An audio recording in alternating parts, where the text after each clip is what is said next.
दोस्तों नमस्कार, आप सभी का डिजिपार्क बिजनेस अपॉर्चुनिटी में स्वागत है। आज हम देखेंगे कि डिजिपार्क बिजनेस में कूपन कैसे एक्टिवेट करते हैं। तो इसके लिए सबसे पहले हमें अपने क्रोम ब्राउज़र पे जाना है और क्रोम ब्राउज़र पे जाने के बाद हमें वहाँ पे अपना यूज़र नेम और पासवर्ड डाल देना है। जैसे ही हम यूज़र नेम और पासवर्ड डालते हैं तो हमें उसके आगे दिखाई देता है, वहाँ पे हमें डैशबोर्ड खुला हुआ दिखाई देगा। डैशबोर्ड पे हम जाते हैं तो वहाँ पे बहुत से मेनू दिखाई देंगे। वहाँ पे हमें कूपन्स इस पर क्लिक करना है और कूपन्स पे क्लिक करने के बाद जो व्यक्ति 50,000 रुपये कंपनी को पे करता है उसको इस तरह से 55 कूपन आ जाते हैं। और यहाँ पे हम देख सकते हैं कि व्हाट्सएप का जो चिन्ह है उसे हम कूपन सामने वाले को शेयर कर सकते हैं। जैसे कि हमने सामने वाले को जिस व्यक्ति को भेजना है वहाँ पे टिक कर दिया है और यह कूपन हमने सेंड कर दिया है, यानी कि हमारा कूपन यहाँ से चला गया है। अब इसे इस्तेमाल करने के लिए अब हमें कैसे इस्तेमाल करना है यह हम देखते हैं। तो जिस व्यक्ति ने रजिस्ट्रेशन कर दिया है कंपनी में वह व्यक्ति अभी इनएक्टिव हमें दिखाई देगा। जैसे कि हम यहाँ देख रहे हैं इस व्यक्ति का हम डैशबोर्ड पे हमें डीएक्टिव दिखाई दे रहा है। इस डीएक्टिव को एक्टिव करने के लिए हम देखेंगे कि कैसे करना है। तो यहाँ 3 लाइन पे जब हम क्लिक करते हैं तो वहाँ पे हमें मेनू में दिखाई देगा कि पे ऑप्शन दिखाई देता है।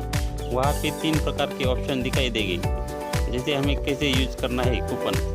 तो वहाँ पे हम यूज़ करने के लिए फिर से दोबारा मेनू में जाते हैं। मेनू में जाने के बाद वहाँ हमें डैशबोर्ड में सबसे पहले जाना है और वहाँ पे रजिस्ट्रेशन आईडी जो है वो कॉपी कर लेना है। कॉपी करने के बाद 3 लाइन पे क्लिक करके पे ऑप्शन पे जाना है। पे ऑप्शन पे जाने के बाद जो 3 नंबर का ऑप्शन है यूज़ कूपन फॉर एक्टिवेशन, यहाँ पे हमें वह कंपनी रजिस्ट्रेशन आईडी जो कॉपी किया है वह पेस्ट कर देना है। पेस्ट करने के बाद हम देखते हैं कि नीचे हमें 2 तरह की कॉलम दिखाई देगी। वहाँ पे हमें जिस व्यक्ति ने भेजा है वह उसका नाम यानी रजिस्ट्रेशन आईडी उस व्यक्ति का डाल देना है।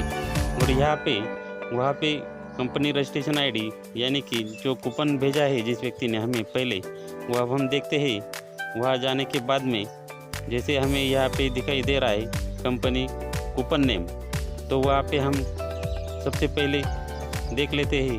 वहाँ पे हमें दिखाई देगा कंपनी में कूपन जो है ओनर आईडी दिखाई देगा और वह आईडी हम कॉपी कर लेते हैं। कॉपी करने के बाद हम ऑटोमेटिकली वहाँ पे रजिस्ट्रेशन एक्टिवेशन जो बताया है हमें वहाँ पे हम वह टाइप कर लेते हैं। जैसे हम यहाँ पे देख ले रहे कि जिस प्रकार का है उस तरह से हमें टाइप करना है। जैसे कि स्मॉल या कैपिटल है उसी प्रकार हमें टाइप करते जाना है। और टाइप करने के बाद जब हम देखेंगे कि एकदम सेम हमें कूपन नेम और कूपन एक्टिवेशन आईडी जो है कंपनी का कूपन आईडी वह हमें डाल देना है। वह डाल देने के बाद हम देखेंगे कि जैसे हमने यहाँ टाइप कर रहे हैं, टाइप करने के बाद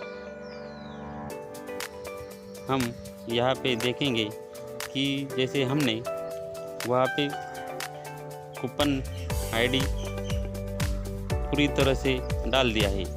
डालने के बाद जब हम अप्लाई करते हैं तो वहाँ पे वह कूपन अप्लाई सक्सेसफुली ऐसे हमें दिखाई देगा। इस तरह से हम दोबारा जब डैशबोर्ड पे जाएंगे तो हम देखेंगे कि हमारा कूपन यूज हो चुका है और वहाँ पे हम जो डीएक्टिव था वहाँ पे हमें एक्टिव दिखाई देगा और कंपनी का बैलेंस ऑटोमेटिकली 320 रुपये वॉलेट को दिखाई देगा। इस तरह से हम एक्टिवेशन कर सकते हैं। इस तरह से हमने देखा कि कूपन हम सामने वाले से जो भेजते हैं कैसे भेज सकते हैं और भेजा हुआ कूपन हम किस तरह से एक्टिवेट कर सकते हैं। धन्यवाद।